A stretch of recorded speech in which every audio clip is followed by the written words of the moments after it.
महाविकास आघाडीचे उमेदवार चंद्रहार पाटील यांनी सांगली लोकसभा मतदारसंघासाठी आपला उमेदवारी अर्ज दाखल केला आहे।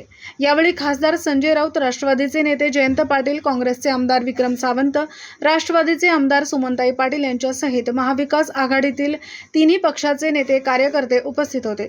सांगली लोकसभा मतदारसंघातून शिवसेना उद्धव बाळासाहेब ठाकरे पक्षाने डबल महाराष्ट्र केसरी चंद्रहार पाटील यांना उमेदवारी दिली आहे।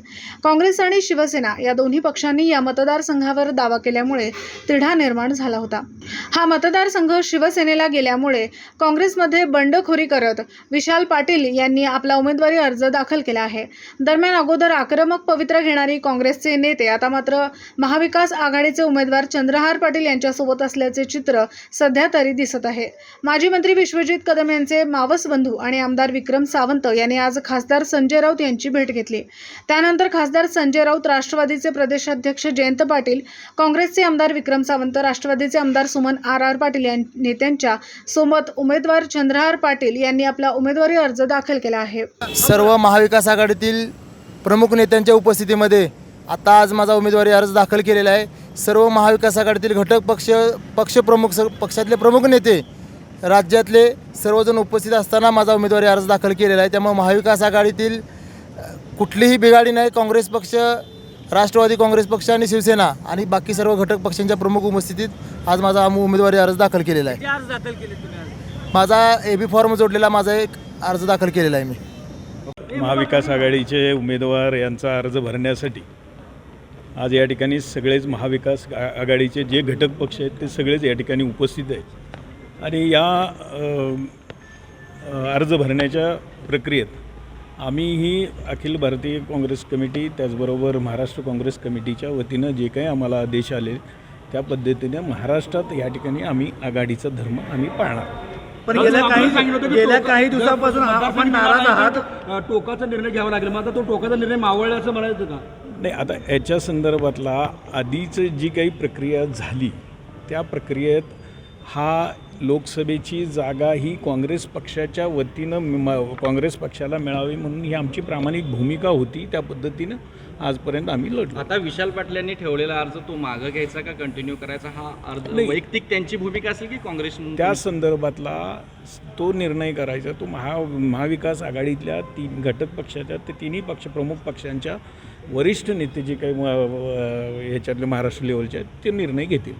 मध्यंतरी जे कार्यालयावरचं काँग्रेस हटवण्यात आलं होतं, सांगली होतं, आता पुन्हा काँग्रेस येईल का त्या कार्यालयात? नाही, त्या संदर्भातले काँग्रेस कार्यकर्त्यांची नाराजी होती, ती नाराजी त्यांनी त्या निमित्तानं व्यक्त केली होती आणि आता तो नवीन त्यांनी त्या पद्धतीनं झालेला आहे। त्याचं मनापासून सहभागी असाल? नाही, नक्कीच याच्यात महाविकास आघाडीचं जो काही पालन इथं सगळीकडे महाराष्ट्रात आहे त्याच पद्धतीनं काँग्रेस मेळावा घेणार असं कळालं। नाही, त्या संदर्भातला योग्य तो निर्णय आम्ही आमच्या वरिष्ठ पातळीवर पक्षश्रेष्ठींच्या माध्यमातून। नवनीत राणा यांचा जो उल्लेख केला काल भाषणामध्ये, काय उल्लेख काय भाजप काय उल्लेख काय केला सांगा ना? तुम्हाला उल्लेख काय केला माहिती आहे का? सांगलीवर बोला। मी अत्यंत पार्लमेंटरी शब्दांचाच उल्लेख करतो। मला मराठी भाषा कोणी शिकवायला नको। मी 40 वर्ष बाळासाहेब ठाकरेंबरोबर काम केलेला माणूस आहे। मी पत्रकार आहे, मी संपादक आहे। मला कोणी मराठी भाषा शिकवू नये। राऊत साहेब, सिंधुदुर्गात लढत जी होते आहे, राऊत साहेब सिंधुदुर्गात नारायण राणे यांना भाजपनं उमेदवारी, आज ते उमेदवारी अर्ज भरते। विनायक राऊत विरुद्ध नारायण राणे असा सामना हा सामना होणारच नाही। हा सामना एकतर्फी आहे। कोकणामध्ये, सिंधुदुर्ग, रत्नागिरीमध्ये आपण पाहत असाल फक्त शिवसेनेच्याच उमेदवाराला लोक मतदान करतात। नारायण राणे हे केंद्रीय मंत्री आहेत। आम्हाला आमच्यासमोर तेच हवे होते आणि भारतीय जनता पक्षाने आमची विनंती मान्य केल्याबद्दल आम्ही आभारी आहोत। आपला एक दिवसाचा दौरा आहे का मुक्काम आहे? येत राहू, येत राहू। चला जाऊ द्या आता। काँग्रेस सांगलीची महाविकास आघाडी अनेकदा मुंबईत एकत्र झालेली आहे। सांगलीमध्ये प्रथमच एकत्र होते आणि सगळे महाविकास आघाडीचे नेते आपण पाहताय की महाविकास आघाडीचे उमेदवार चंद्रहार पाटील यांचा उमेदवारी अर्ज भरण्यासाठी आम्ही इथे आलेलो आहोत. आपण पाहता जयंतराव आहेत, अरुण लाडसाहेब आहेत, काँग्रेसचे इकडले अध्यक्ष आमदार विक्रम सावंत साहेब आहेत, सुमनताई आहेत. तुम्ही महाविकास आघाडीचे जे नेते सांगलीतले आहेत ते सगळे उपस्थित आहेत. त्याच्यामुळे महाविकास आघाडी ही महाराष्ट्रात आणि सांगली अत्यंत मजबूतीनं पुढे जाते. सांगलीची जागा ही महाविकास आघाडी जिंकणार 100%. विश्वजित कदम दिसत नाही आहेत, त्यांचं अनुपस्थितीचं कारण काय? विश्वजित कदम हे काही व्यक्तिगत कारणासाठी बाहेर आहेत. ते 1-2 दिवसामध्ये इथे सांगलीमध्ये पूर्णपणे कामाला लागतील. ज्या अर्थी इथे काँग्रेसचे जिल्हाध्यक्ष आणि आमदार सावंत उपस्थित आहेत, याचा अर्थ असा आहे की काँग्रेस महाविकास आघाडीत सांगलीत काम करते. आपल्या मनात काही शंका असण्याचे कारण नाही आणि काही नसलं तरी उगाच काड्या वगैरे काय घालण्याचा प्रयत्न करू नका. मनोमिलन झाले का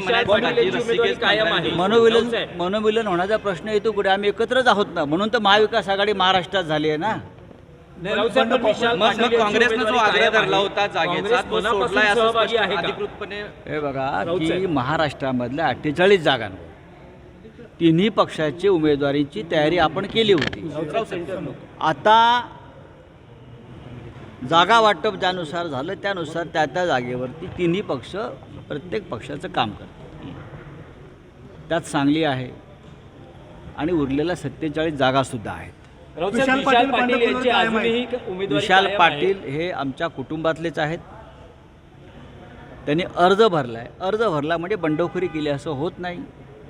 महाराष्ट्रात अनेक ठिकाणी असे अर्ज भरले गेलेले आहेत आणि उमेदवारी अर्ज मागे घेण्याच्या दिवसापर्यंत आम्ही त्यांना मागे घेण्यासाठी आम्ही त्यांची समजूत काढू.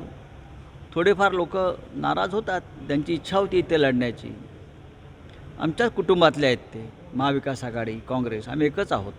मतदानाचा आज पहिला टप्पा सुरू होत आहे, काय वाटतं? महाराष्ट्रातलं म्हणाल तर विदर्भातल्या जागांवर मतदान आहे. मी काल विदर्भात होतो